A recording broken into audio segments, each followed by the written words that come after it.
அஸ்ஸலாமு அலைக்கும் வரஹ்மத்துல்லாஹி வபரகாத்துஹு. இன்றைக்கி ஒரு முட்டையை வச்சு ஒரு செட்டிநாடு கிரேவி, அருமையான ஒரு கிரேவி இது. நோன்பு மாதம்லாம் வருது. நம்ம பரோட்டா, இடியப்பம், இட்லி, சாப்பாடு எல்லாத்துக்குமே ரொம்ப நல்லாயிருக்கும். இந்த ரெசிபி வந்து கண்டிப்பாக செஞ்சு பாருங்கள்.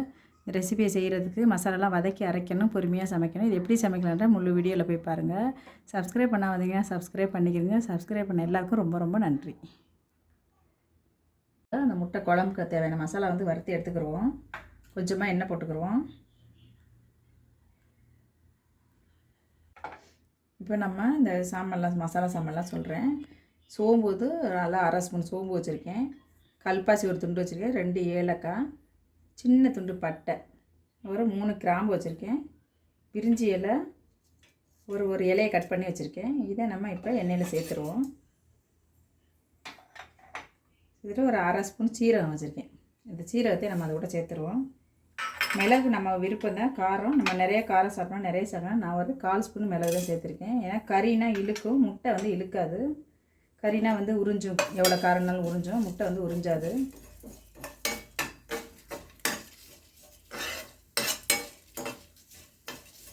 லேசாக நம்ம வறுத்துட்டு ஒரு 4 காஞ்ச மிளகா, ஒரு 4 காஞ்ச மிளகா போட்டுக்கிறேன். ஏன்னா மிளகாத்தூள் நம்ம போடுவோம். ஒரு 4 காஞ்ச மிளகா மட்டும் போட்டுக்கிறேன். நம்ம செட்டிநாட்டு முட்டை கிரேவிக்கு காரம் வந்து நிறையா இருந்தாலும் நல்லாயிருக்கும். ஆனால் நிறைய காரம் சாப்பிட்றீங்க அப்படின்னா நிறைய சேர்த்துக்கிறேங்க. ஒன்றும் இல்லை, நான் மீடியமாக போட்டிருக்கேன். ஏன்னா குழந்தைங்க பெரியவங்க எல்லாம் ஒரே லெவலில் சாப்பிட்லாம், மீடியமாக போட்டிருக்கேன். இந்த டைமில் வந்து ஒரு கருவேப்பிலை, ஒரு 6 கருவேப்பிலை போட்டுருவோம். ஒரு 10 சாம்பார் வெங்காயம், ஒரு 10 சாம்பார் வெங்காயம் போட்டுருக்கேன். தேங்காய் திருவல் ஒரு 1/2 மூடி தேங்காய் திருவி வச்சு அதையும் நம்ம போட்டுக்கிடுவோம்.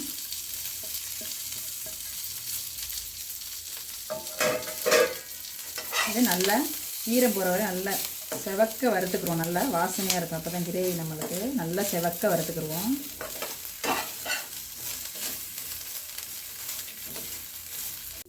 ஒரே ஒரு ஸ்பூன் தனியா, முழு தனியா, அதையும் நம்ம அதை கூட போட்டுக்குருவோம். ஏன்னா நம்ம பவுட்ரு போட போகிறோம். தனியாகவும் போட்டு எல்லாத்தையும் சேர்த்து நல்லா செவக்க வறுத்துக்குருவோம். நல்லா செவந்துருச்சு. இதுமாதிரி செவந்துட்டா வந்து நம்மளுக்கு வந்து கிரேவி நல்லாயிருக்கும், வாசனை. இந்த டைமில் ஒரு 1/2 ஸ்பூன் கசகசா அதை சேர்த்துருவோம். சேர்த்துட்டு அடுப்பை அமர்த்திடலாம். ஏன்னா அந்த சூட்டில் லேசாக வறுத்தா போதும், இல்லைன்னா கசக்கும். இதை ஆறினா நம்ம பேஸ்ட்டாக அரைச்சிட்டு வந்து குழம்பு செஞ்சிடலாம். சீக்கிரமாக செஞ்சிடலாம். மசாலா மட்டும் வறுத்துட்டோம்னா குழம்பு கொஞ்சம் நேரத்தில் செஞ்சிடலாம். மசாலா நம்ம நல்லா நைஸாக அரைச்சிட்டு வந்துட்டோம். இதை நம்ம குழம்புக்கு தேவையான மசாலா. இப்போ நம்ம குழம்பு தாளிக்க போகலாம்.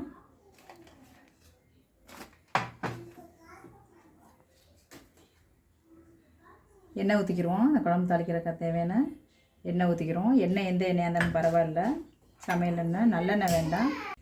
இப்போ நம்ம ஒரு சின்ன துண்டு பட்டை போட்டுக்கிடுவோம். பட்டை வாசனை உங்களுக்கு ரொம்ப பிடிச்சதுன்னா நிறையா போட்டுக்கிடலாம். ஒரே ஒரு கிராம்பு, ஒரு சின்ன துண்டு பட்டை 2 போட்டிருக்கேன். ஒரு பீஸ் பிரிஞ்சி இலை போட்டிருக்கேன். கொஞ்சோன்னு ஒரு 1/2 ஸ்பூன் சோம்பு போட்டிருக்கேன். ஏன்னா உங்களுக்கு வந்து இந்த கரம் மசாலா வாசனை நிறையா பிடிச்சிச்சு அப்படின்னா நீங்கள் நிறைய கரம் மசாலா கூட போட்டுக்கிடலாம். இப்போ நம்ம ஒரு பெரிய வெங்காயம் வெட்டி வச்சுருக்கேன். இந்த வெங்காயத்தை நம்ம அதில் சேர்த்துருவோம். இது நல்லா வதங்கட்டும். இந்த பெரிய வெங்காயம் கொஞ்சம் நல்லா வதங்கட்டும். வதங்கிச்சுன்னா நல்லாயிருக்கும்.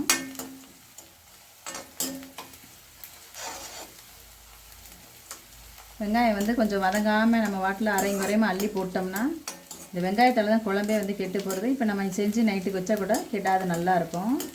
கொஞ்சம் நல்லா வெங்காயத்தை நல்லா வதக்கிக்கிறோம் நம்ம.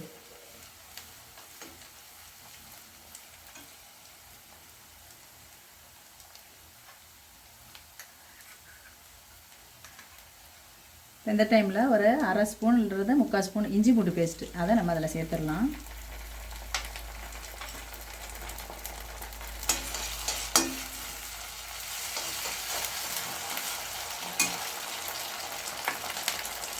ஒரு 6 கருவேப்பிலை, அதையும் நம்ம வந்து அதில் போட்டுடலாம்.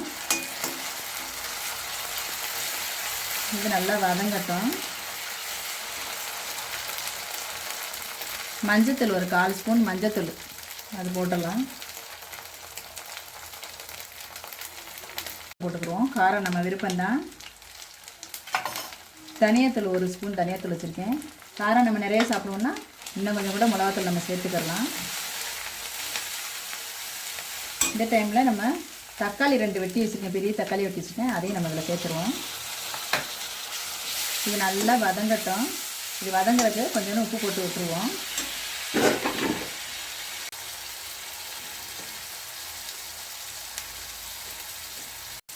இது நல்லா வதங்குறதுக்கு ஒரு 1/2 ஸ்பூன் உப்பு போட்டுருவோம். மிச்ச உப்பு அப்புறமா நம்ம போட்டுக்கிறோம். இது நல்லா வதங்கட்டும். இந்த மாதிரி நல்லா இந்த பாருங்கள், நல்லா வதங்கி தக்காளி எல்லாம் மசிஞ்சு நல்லா வந்துருச்சு. இந்த டைமில் எப்பவுமே நம்ம சமைக்கும்போது கொஞ்சம் டைம் எடுத்து நல்லா நிதானமாக கிளறி நம்ம ஆக்கினோம்னா டேஸ்ட்டு சுவை ரொம்ப அருமையாக இருக்கும். கொஞ்சம் பொறுமை வேணும். ஸ்லோவில் வச்சுட்டு இந்த மாதிரி பண்ணிங்கன்னா நல்லா இந்த மாதிரி வெந்து மசாலாலாம் குழஞ்சிருக்கும். நம்ம அவசர அவசரம்னு போட்டோம்னா ஒன்றும் அதிகமாக வெந்து டேஸ்ட்டு கம்மியாயிரும். இப்போ வந்து நம்ம அந்த வதக்கி அரைச்ச அந்த மசாலாவை அதை கூட ஊற்றிடுவோம். ஊற்றிட்டு நல்லா கலக்கிடலாம். மிக்ஸி ஜாரம் கழுவி ஊற்றிடுவோம். நம்ம தண்ணி ரொம்ப வேண்டாம். திக்கு கிரேவியை தான் வைக்கணுங்க. தண்ணியாக தான் நல்லா இருக்காது. இது சாப்பாடு, சப்பாத்தி எல்லாத்துக்கும் ரொம்ப பரோட்டா எல்லாத்துக்கும் ரொம்ப நல்லாயிருக்கும். டிஃபன் ஐட்டத்துக்கும் ரொம்ப நல்லாயிருக்கும். சாதத்துக்கும் நல்லாயிருக்கும். கண்டிப்பாக இதெல்லாம் செஞ்சு பாருங்கள். கொஞ்சம் பொறுமையாக செஞ்சால் நல்லாயிருக்கும். இந்த டைமில் நம்ம ஒரு பிடி கொத்தமல்லி போடுவோம். நல்லா வாசனையாக இருக்கும். போட்டு நல்லா கொதிக்கட்டும். பச்சை வாசனை நம்ம முட்டையை வந்து நல்லா 10 நிமிஷம் உப்பு போட்டு வேக வச்சு வச்சுருக்கேன். அந்த முட்டையை உரிச்சு வச்சுட்டு அந்த முட்டையை நம்ம இதில் சேர்த்துட்டோம்னா முட்டை குழம்பு ரெடி ஆயிரும். நம்ம செட்டிநாட்டு முட்டை குழம்புக்கு இந்த மாதிரி மசாலாங்கள்லாம் கரெக்டான சேர்த்து சமைச்சிங்கன்னா ரொம்ப டேஸ்ட்டு வாசனை ரொம்ப நல்லாயிருக்கும். வாசனை நல்லா கமகமாக நல்லா வாசனையாக இருக்குது. செட்டிநாட்டு சமையல் ரொம்ப ஃபேமஸ்ஸு. இந்த மாதிரி கிரேவிங்கெல்லாம் வந்து செஞ்சு சாப்பிடுங்க. இதில் காளான் போட்டு செய்யலாம், கறி போட்டு செய்யலாம், முட்டை போட்டு செய்யலாம், என்ன வேணால் போட்டு செய்யலாம். ஆனால் மொத்தம் கிரேவிங்களை வந்து நல்லா இந்த மாதிரி பக்குவமாக அரைச்சி செய்யுங்க. ரொம்ப டேஸ்ட்டு வாசனை ரொம்ப நல்லாயிருக்கு. இது கொஞ்சம் நேரம் நல்லா பச்சை வாசனை போகிற வரையும் கொதிக்கட்டும். கொஞ்சம் நேரம் பாருங்கள், குழம்பு நல்லா கொதிச்சு எண்ணெய் பிரிஞ்சு வந்துருச்சு. இந்த டைமில் நம்ம உப்பு கரெக்டாக இருக்கான்னு செக் பண்ணிவிட்டு நம்ம முட்டையை வந்து கீறி அதில் போட்டுடலாம். நான் 10 நிமிஷம் உப்பு போட்டு வேக வச்சு உரிச்சு வச்சுருக்கேன். இந்த முட்டையை நம்ம அதில் சேர்த்துட்டா குழம்பு அவ்வளோதான் முடிஞ்சிச்சு. முட்டையை இந்த மாதிரி அங்கங்கே கீறி விட்டுக்கிறோம். ஏன்னா அந்த மசாலா வந்து உள்ளே நம்மளுக்கு நல்லா இறங்கும். இப்போ நம்ம இந்த மாதிரி எல்லா முட்டையும் கீறி குழம்புல நம்ம போட்டுருவோம். சூப்பராக இருக்கும். அந்த மசாலா வந்து உள்ளே போயிடுச்சுன்னா மசாலா உள்ளே அப்சர்வ் பண்ணிவிட்டு குழம்பு நல்லா டேஸ்ட்டாக உறிஞ்சி முட்டை ரொம்ப நல்லாயிருக்கும். இப்போ எல்லா முட்டையும் நம்ம இந்த மாதிரி சேர்த்துட்டோம். கொஞ்சம் நேரம் இருக்கட்டும், கொதிக்கணும். லைட்டாக கொதிச்சா போதும். ரொம்ப நேரம் கொதிச்சா முட்டை லப்பர் மாதிரி ஆயிரும். ரொம்ப நேரம் கொதிக்க வேணாம். ஏற்கனவே நம்ம வேக வச்சுருக்கோம். சும்மா லைட்டாக கொதிச்சா போதும். அவ்வளோதான், நம்மளுடைய செட்டிநாட்டு முட்டை கிரேவி ரெடி ஆயிடுச்சு. இது சப்பாத்திக்கு, சாப்பாட்டுக்கு, எல்லாத்துக்குமே, இட்லி தோசை எல்லாத்துக்குமே ரொம்ப நல்லாயிருக்கும். அருமையான ஒரு கிரேவி இது. கண்டிப்பாக இதை செஞ்சு பாருங்கள்.